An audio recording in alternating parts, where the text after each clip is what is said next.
going on, everybody? It's your man, your confidant. I am your host, Apollo, aka Gigolo Joe, and I am rolling solo back here with you guys tonight. Wanted to give y'all a video to give y'all some fresh content to listen to and discuss before we get to the actual podcast itself tonight. I got a couple of things I wanted to talk about. What's going on in the sports world? First off, let me just say, if you're new to the channel, please like the video, share, and subscribe. I am a new YouTuber here, trying to get this thing started and rolling. This has been my dream. I've been wanting to do this for a long time now, as in years. I finally had the gall to do this. But I would really appreciate it if you guys are new here, show some support. I got more content, more diverse content coming on the way. Right now I'm just working with what I can. But in the meantime, this is a special Unfiltered Sports Edition podcast for your lovely Thursday night here, January 16th, 2020. Horrible Barbara Walters impersonation, but this is 2020. Shit scratches my throat. But I just want to give you guys my thoughts on a couple of things. The first topic, Luke Kuechly retiring. My thoughts, man. Let me just say, what an honor it was to watch someone of his caliber play this game of football. And I'm an avid football fan. I played football. I love the game of football. And the game of football has taught me so much about life. But to see him walk away, man, the game's going to miss him. But the game goes on, and his health means everything. His health means everything over everything. Health over money, all of it. But I'm glad he made his money. I think he's a Hall of Famer. I know most people say, well, he didn't play long enough. But I'm like, well, the Hall of Fame is not a longevity award. Because if it was, Ryan Fitzpatrick and people like that would be in that son bitch. And he's not going to be. Or Ryan Fitzpatrick isn't, that is. So, I mean, the dude was in the league 8 years. And seven of them, he was a Pro Bowler. He won Defensive Rookie of the Year and turned it around the next year and topped that, winning Defensive Player of the Year.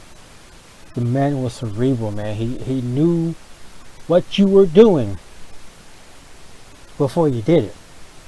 Whether you checked the play or not, Luke Kuechly knew what the hell you were about to run.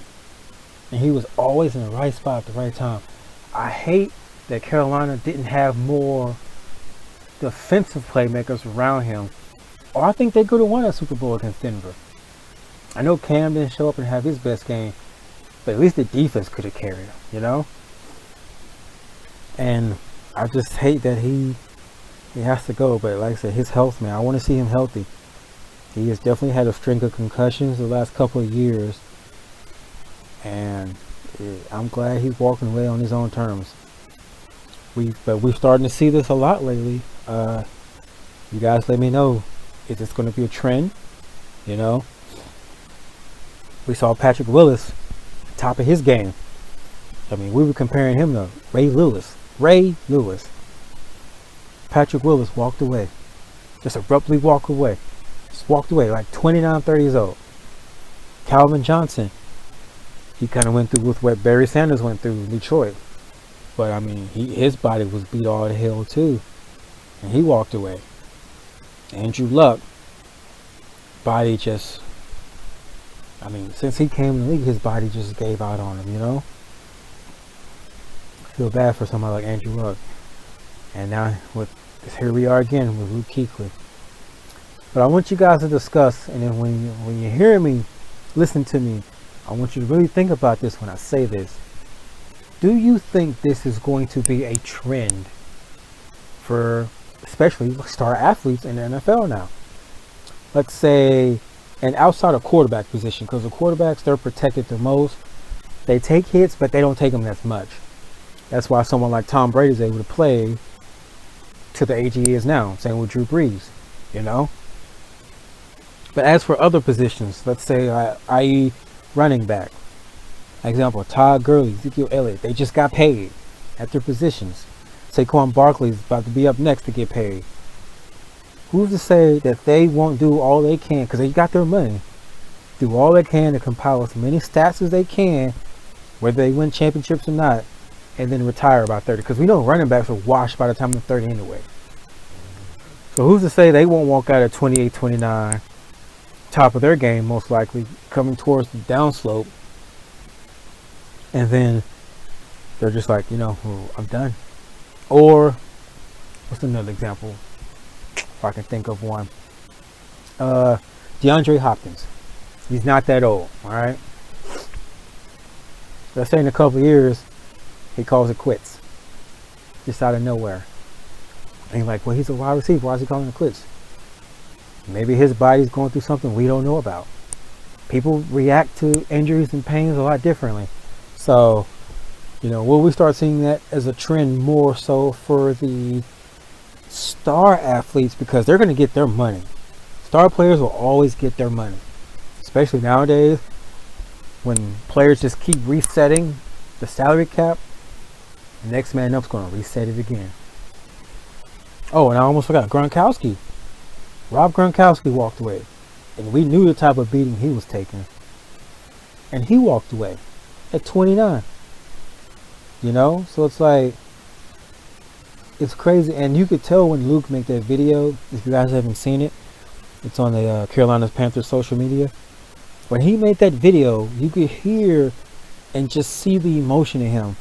And what I took from that is, yes, he has to walk away, but he doesn't want to walk away.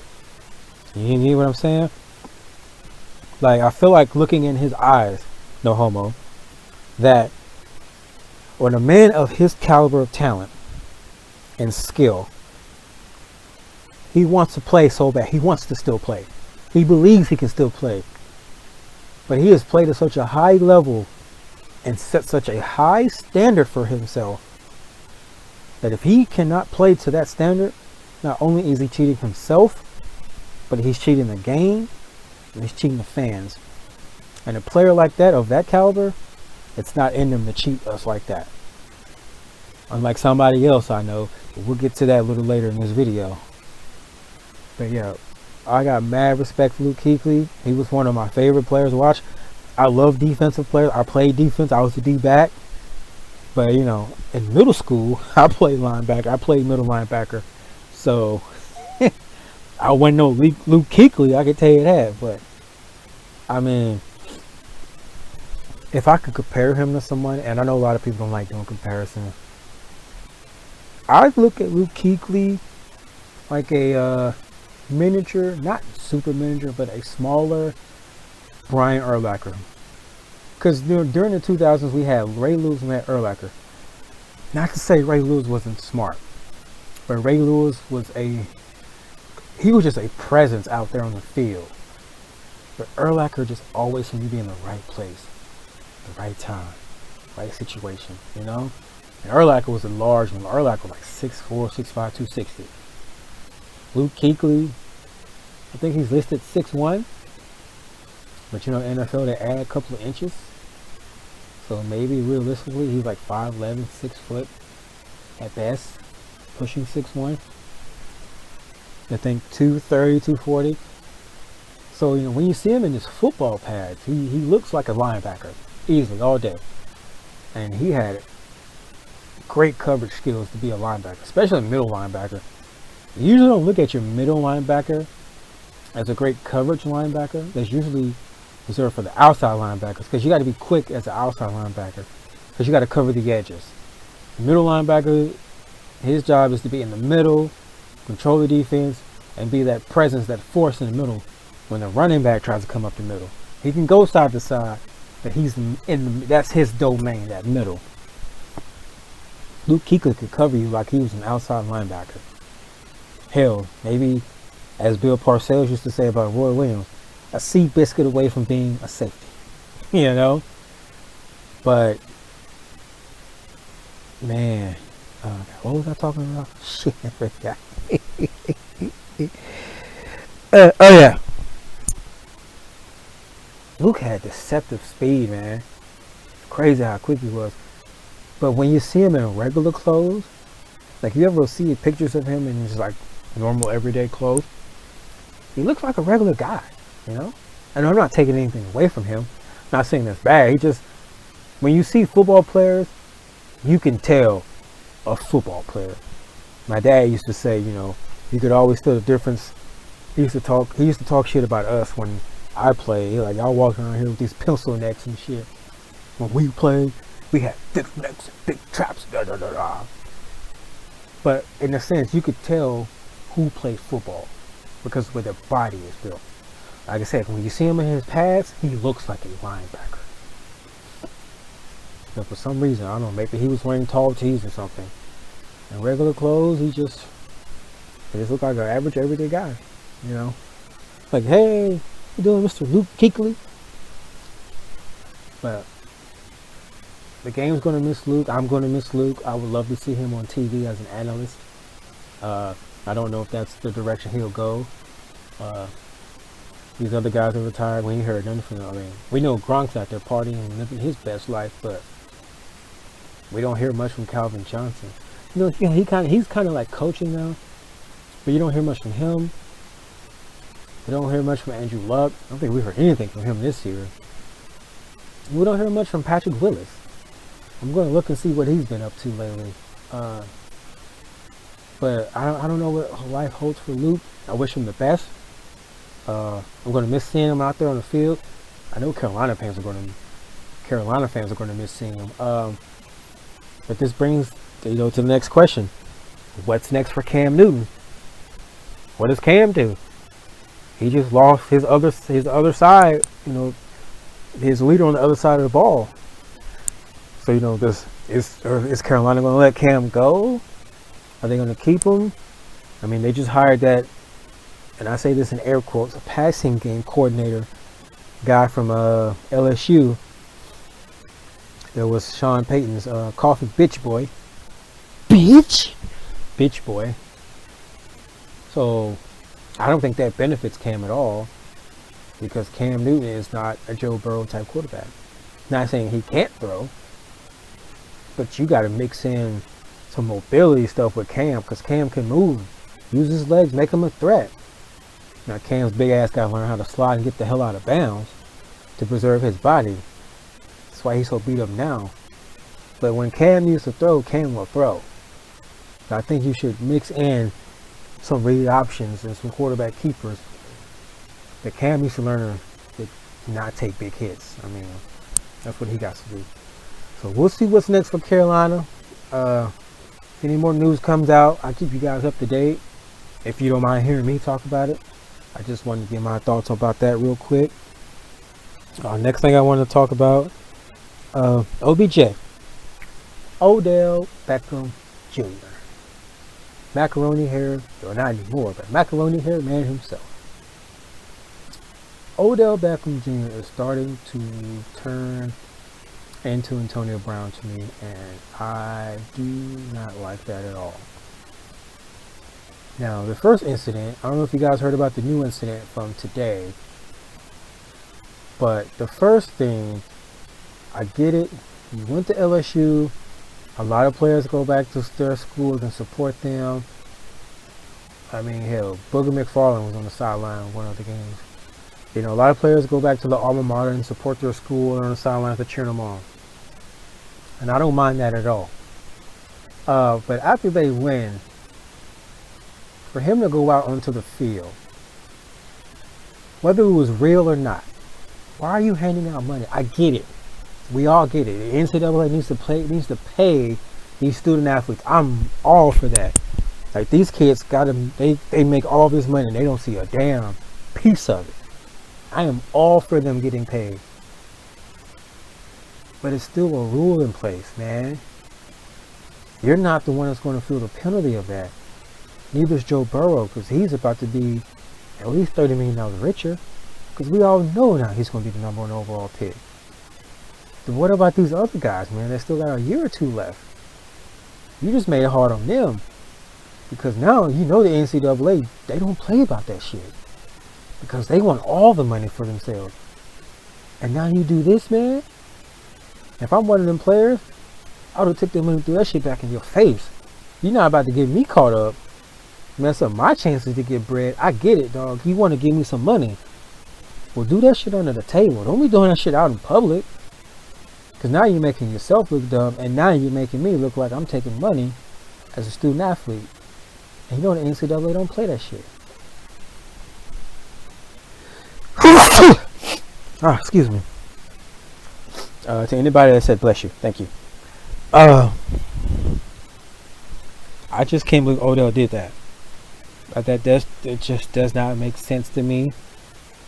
And now, instead of us still talking about and celebrating LSU, for which we only talked about for a little bit, we've been talking about Odell going on the field, handing out money. And if you're Odell Beckham Jr. and you just got a fat contract the year before this, what the hell are you doing on the field with fake money anyway? Why you got fake money? What's the purpose of it? Huh? The hell, man? What you doing with fake money? What do I know? I'm just your average everyday Joe and veteran sitting here talking shit on YouTube. I don't know nothing.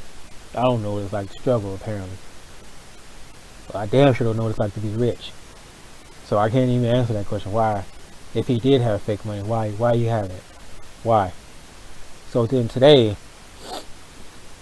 it comes out, the New Orleans Police Department has issued a warrant for the arrest of Odell Beckham Jr.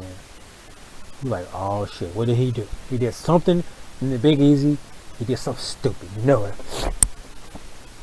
He got caught with a hooker, some cocaine, some drugs, out there touching on white women. Something crazy. I'm not trying to offend any white women that's listening. Just saying. You're like, oh shit. When I got that notification, like, what did Odell do, man? What did Odell do? I was like, damn it, dude. What'd you do now? Being stupid out here, man. Before I continue, it just really racks my brain to see athletes like this, him and Antonio Brown, just squander away millions and millions and millions and millions of dollars because you want attention, because you're an attention hoe. Fuck out of here with that shit, man. Why? You're already a superstar. People are already intrigued by you. Don't do extra and add on. Because now you look like a schoolgirl craving attention with fucking daddy issues. Stop acting like that. You're a grown ass man. Fucking act like it. I don't have a problem with different hairstyles and expressing yourself. But when you're out here doing stupid shit that's costing you money, that's why I have a problem at. But the New Orleans Police Department, this is my first rant, by the way, it seems like. The New Orleans Police Department issued a warrant for the arrest of Odell Beckham Jr. And if you haven't seen the notification, you're probably asking, well, what, Apollo? Why don't you shut the hell up and tell me what the hell the arrest warrant was for? Well, the arrest warrant was for battery. You're like, oh, damn. What? Battery? Yeah, battery. Well, the video of it is online. Now, while I do not agree with what Odell did, I don't think battery warranted. But I guess because it was to a cop. You're like, oh, a cop. There's a video of a police officer in the locker room after the national championship game. And according to this article through, who was this dude? It was the first article that came up. WBRZ to ABC.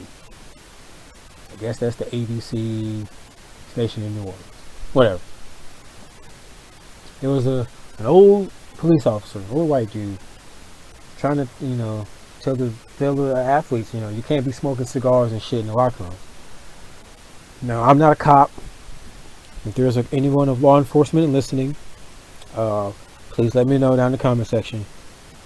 If you have the authority to do that, I mean, I know like public places you can't smoke, but I mean, I don't know. Do you have the authority? Even if the Mercedes-Benz Superdome said it was okay, y'all, I don't know. I'm not trying to step on nobody's toes. So the cop was telling him, no, you can't be in here smoking. And he's talking to a guy in front of him. He's kind of like bent over in front of Odell. Odell smacks him on the ass, gives him a good game. Well, you put your hands on the cop. That's something you don't do. You don't put your hands on a police officer. That's for damn sure. Alright? So you fucked up there. And then number 2 where you fucked up is, you're Odell fucking Beckham Jr. Why are you slapping the ass of a police officer in New Orleans? He is doing his job, trying to tell students or the student athletes, hey, you can't smoke in here. You gotta put this out, you know, you guys can celebrate, but you can't do this. And you want to smack him on the ass.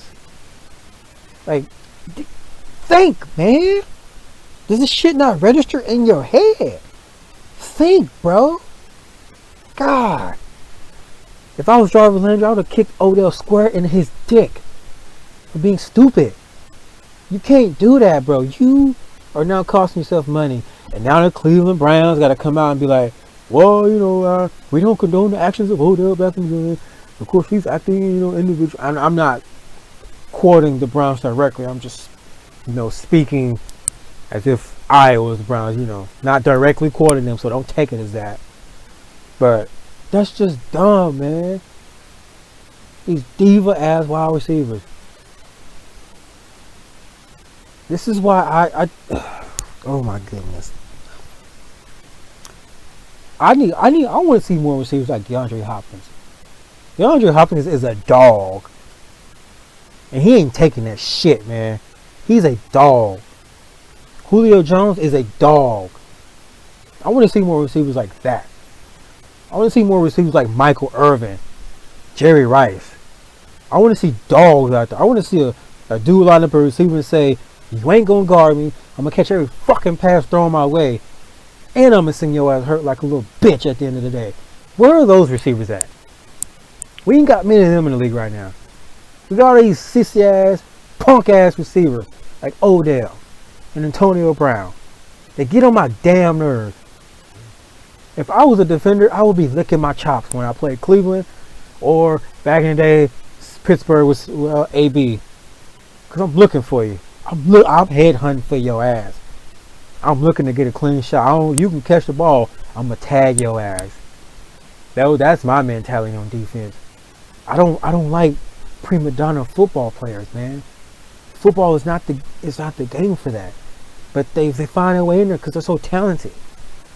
Like I got the talent of Odell and Antonio. The work ethic. They have it. They just come off and they act like punk ass bitches. That gets on my nerves. I hate that. Anyway, talking about this gonna raise my blood pressure. I hope you guys enjoying this very first rant of mine. But anyway, on to the topic of the video that I really wanted to discuss. And this is impromptu. It's not nothing that's in the news or anything. I just wanted to address that other stuff real quick. This is just kind of something I want to express to you guys. Get off my chest. LeBron James. Yes, that LeBron James. LeBron James. I am so sick and tired of hearing how LeBron is the GOAT. GOAT this, GOAT that. Shut that shit up now. Alright, now let me just say I recognize LeBron as the best player in the game right now. It's no question. And to see what he's doing in his 17th year, unbelievable. The man's got game. In no way am I questioning LeBron's game. LeBron got game. LeBron James can play some damn basketball. Alright? But what gets me is how you could be that good. That good. Maybe because I'm old enough, I may be young, but I'm old enough to remember growing up I seen Michael Jordan play.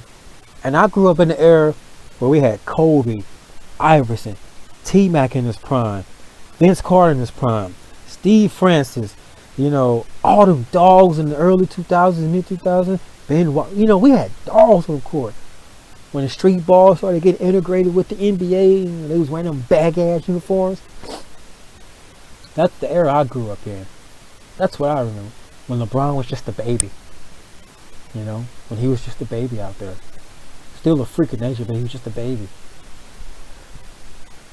For us to go from dudes like that to now is even more reason why I want to see Kawhi Leonard kick this dude's ass. Or see LeBron finally say, alright, tired of y'all talking shit. Let me shut everybody the hell up and show you why I'm the king. Like, I'm waiting. To me, he has not had that moment in his career where he took over and was like, guess what? I'm the king. Let me show you. And when he gets it done, he tells you. He just has that thing like, yeah, I'm the king. Like, he has to have the pressure on him so much in order for him to respond. The last time LeBron James responded, with anything near that type of determination was that Eastern Conference semifinals game against Boston in his second year in Miami. They're in the second round and they're down to Boston. What, 3-2? 3-1? And you can look at it on YouTube and it's the thumbnail too. But that before tip-off, LeBron got that look in his eye. Why can't we get that all the time? That should be the real LeBron James. That's the moment when like Frieza killed Krillin and Goku went Super Saiyan. He just couldn't hold it in anymore. That night LeBron went Super Saiyan. He had to. Or the Heat's asses were going home, not even going to make the finals in the second year, and that whole experiment would have been washed. It would have been wasted. But he rose to the occasion and he responded. I ain't seen that LeBron since. And don't get me, but they came down from 3-1 against the Warriors. Shut up. No. Now LeBron played well in that series. I give him that. He played good. And he deserved that MVP. That finals MVP in that series. But we still didn't get that LeBron James with that look in his eye. We didn't get that. And now get it after, the next 2 years after that, they had Kevin Durant. That first year, there was nothing LeBron could do. Because KD, man, you got to worry about Steph and Clay and Draymond. The floor was just wide open. KD, you could tell looking at KD's eyes that first year that he was with Golden State and went to the finals. KD was just like, man, this is too easy. It's like the floor is just wide open. KD had no pressure. I don't care if nobody says that he had no pressure. Because if he felt the pressure, if he felt tight, all he had to do was pass it to Clay, pass it to Steph, give it to Iggy, give it to Draymond, give it to Sean Livingston, give it to the motherfuckers on the bench. Because KD had no pressure. And then the year after that game one when he scored 51, his ass should have went for 60 or 70 in overtime. He should have just said, every possession, it's mine, I'm taking over, everybody get the fuck out the way. This is about to be my game. Well, he didn't do that. I get it. JR made a boneheaded ass play. But still, man, take over. Come on, show me, man. Show me why you are the king. Show me why you are the best player in the world. Show me why you call yourself the GOAT because you came down 3-1. And it's hard to say if that was Mike, that would have happened. I tell you what, that first finals they played, the very first one, when Kyrie and Kevin Love were both hurt, and LeBron had that 2-0 lead, we all know if that was Mike or if that was Kobe, Golden State ain't coming back. And LeBron would have won. He could have won back-to-back titles. And he could be like 4-5 in the finals right now. Because when they got KD, they was losing. They weren't beating them. They was not. They was not beating Golden State with KD. Nobody was. KD is, first of all, he's unstoppable himself. Alright?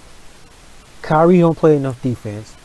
And if you put JR on Steph, well, now who the hell's guarding Clay? Kyrie, he ain't guarding Clay. Klay Thompson will shoot in your face and laugh at you. You being in Klay Thompson's face it don't even affect him. His shooting traffic rating should be infinity. I'm sure on 2K it's like high. I never checked. But his shooting traffic rating should be infinity. I've never seen a man unaffected by a defender in his face. Literally in his face, and just still swish your ass up. That's Klay Thompson. Alright? So they weren't beating Golden State with KD. But them first two, when KD wasn't there yet, that first one, when he had Delly, Mike would have brought that home. I give Golden State maybe one, but Mike would have brought that home. Kobe would have brought that home. Like there's to me, because KD, or not KD, but Clay and Steph and Draymond, they didn't really arrive yet. You know, Steph won the MVP, so he was there, but we didn't know Clay was on that level yet. Nor did we know Draymond was on that level yet. So that series, when they were up 2-0, LeBron should have took over. Like, okay, I get it. You ain't got Kyrie. But there's nobody in Golden State that can stop you. Draymond cannot stop you. Iggy, he didn't stop you. They gave him Finals MVP just because he was the one guarding you. He didn't stop you. You still almost averaged 30. Like what, 37-7 or some shit? He didn't stop you. That LeBron James and that Eastern Conference semifinals against Boston, that is the LeBron James I want to see. Where he at? What we gotta do to wake him up? Huh? What we gotta do? He's too good. The fact that he is just very passive. Like, I get it. You just naturally want to get your teammates involved. And I get that. Regular season, get them involved. Like I said, that loss to Orlando last night, that don't even mean nothing to me. But, excuse me, but I just get this feeling that when the playoffs come and Kawhi is there in his face, Paul George is there in his face, Patrick Beverly is there in his face, Trez Harrell is there in his face, Lou Will is there in his face. Are you going to bring out the LeBron we want to see? Are you going to bring out that dog?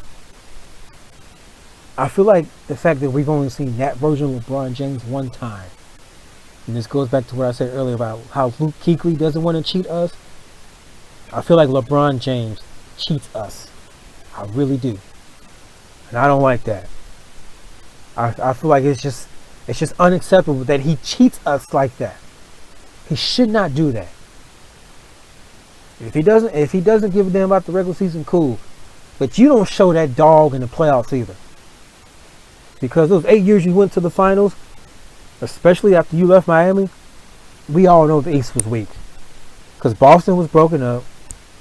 KG and Paul Pierce were washed. Paul George got hurt one year, but he ain't had nobody else in Indiana with him. Ben Simmons and Joel Embiid are just now coming along. Giannis wasn't Giannis yet. There was no contender for you in the East at all. At all. Like, if we would have had KG, Paul Pierce, and Ray Allen a little bit younger, maybe Boston would have gave him a run for his money. If we would have had them Detroit teams in the mid-2000s in this era, in this decade, maybe they would have gave him a run for his money. Nobody in the East was challenging LeBron. Nobody. So yeah, you're a king of the Eastern Conference. A very weak-ass Eastern Conference. And I get it. Whatever team you go to, you make them better instantly. As soon as you came to the Lakers, they were better. I truly feel if he did not get hurt last year, the Lakers at the least would have made it to the Western Conference Finals. Guarantee that. So this game Saturday, I'm going to keep my eye on it. Now I'm definitely going to be watching that Conor McGregor Cowboy fight. But you know, that's the main event, so that's going to be late. the game may be over by then. But I'm keeping my eye on that game. It's the first prime time game, damn near post football season of the NBA. All eyes will be on that game because football season is unfortunately winding down. So eyes are starting to turn to basketball, especially with the All-Star break coming. And we all know after the All-Star break, it's the home stretch to the playoffs. So the main thing, everybody wants to do is just keep healthy. But that primetime game, I know my boy Westbrook gonna bring it. He gonna bring it. I love Westbrook. I know he takes some crazy ass dumb shots. But if anybody had to ask me if you could be somebody in the NBA for a day and play a game, who would you be? Give me Russell Westbrook. Because I guarantee I'm going to try to drive to the hole and dunk in your punk ass every time. Every time. I'll pull up and take a three. Shit, give me that room if you want to. That may be the night I get hot. Then what you going to do? As soon as you press up, I'm going to blow by you. So I just want to see that edge from LeBron. Think of all the great players in any sport. Any sport.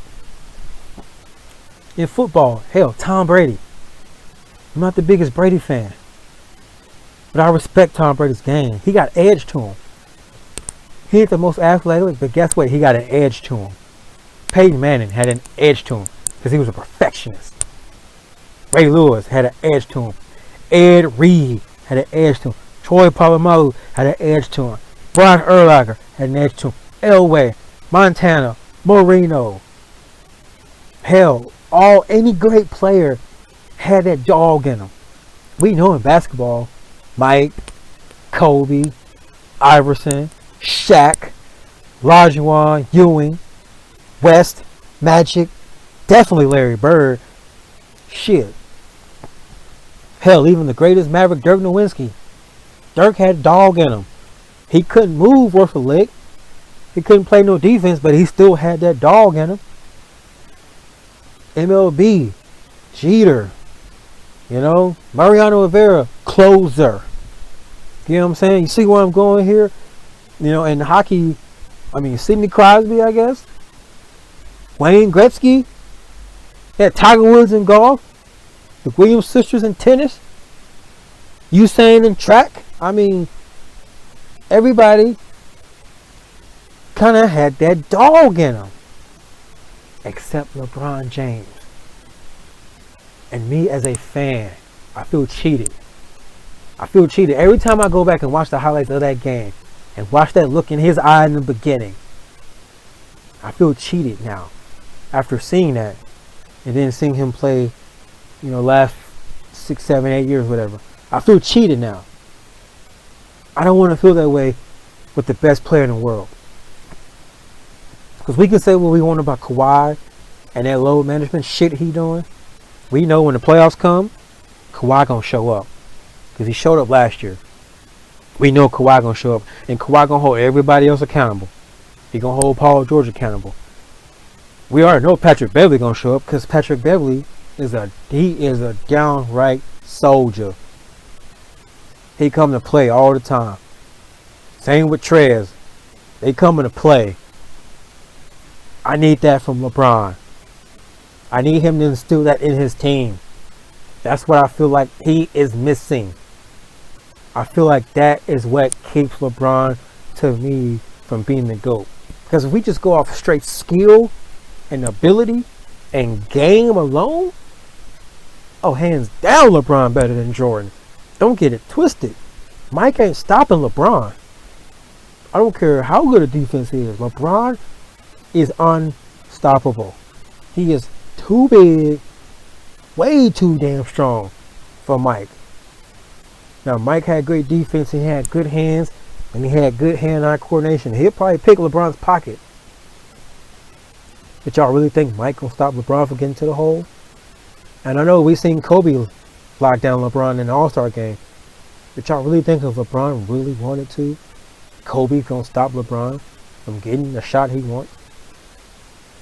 And you're not gonna sit here and tell me LeBron and Jordan, or Kobe and Jordan, are gonna get all they want on LeBron. Because we know if LeBron can lock you down, especially prime LeBron, like I'm talking before Miami Heat, that end of 2000 era LeBron, when he played deep, oh shit, yeah, LeBron at his peak physical, you ain't getting nothing, you ain't getting shit. I want to see more from LeBron. Y'all let me know what you think down in the comment section. I hope y'all enjoyed this video. Like I said, I just wanted to get y'all some content out before I bring y'all the podcast on Saturday. I'm going to try to get a movie review in for you guys. I promise y'all that. So I'm going to really work on that. I just got to figure out what I'm going to watch.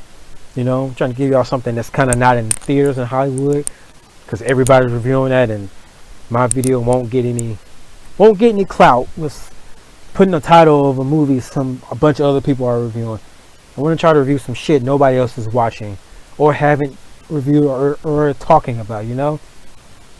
Oh, I will definitely get y'all a Crisis on Infinite Earths review though, because I want to talk about that scene with the movie Flash, Ezra Miller meeting Grant Gustin's TV Flash.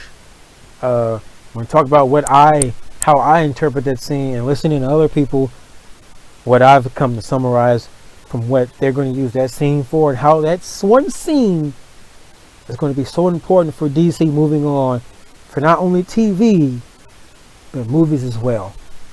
But again, guys, I hope you enjoyed this video. Give me your thoughts about Luke Kuechly down in the comments. Give me your thoughts about Odell and his macaroni ass hair. Give me your thoughts about LeBron. Do you think LeBron's the GOAT? Is he the GOAT? Was he a GOAT a long time ago? Do you think LeBron's cheating us when he's not that savage that we know he can be? You know what I'm saying? Put it down in the comment section, guys. Make sure you like the video. Subscribe to the channel if you're new. If you're new, go listen to some of my older videos. I've only been on YouTube for about 2 weeks now. But go check out my other videos. Tell me what you think about those. Make sure you guys share my content to your friends, your families, your loved ones. Thank y'all for listening. I hope the rest of your day goes well, whatever time you listen to this, whether it's night, day, morning, or as I always say, if you're just getting some, thanks for listening to me while you're getting you some. Hope you enjoyed that finish, that quote climax. You're welcome, by the way. And guys, thank you for listening. Take care, be safe, and as always, Apollo. Ow!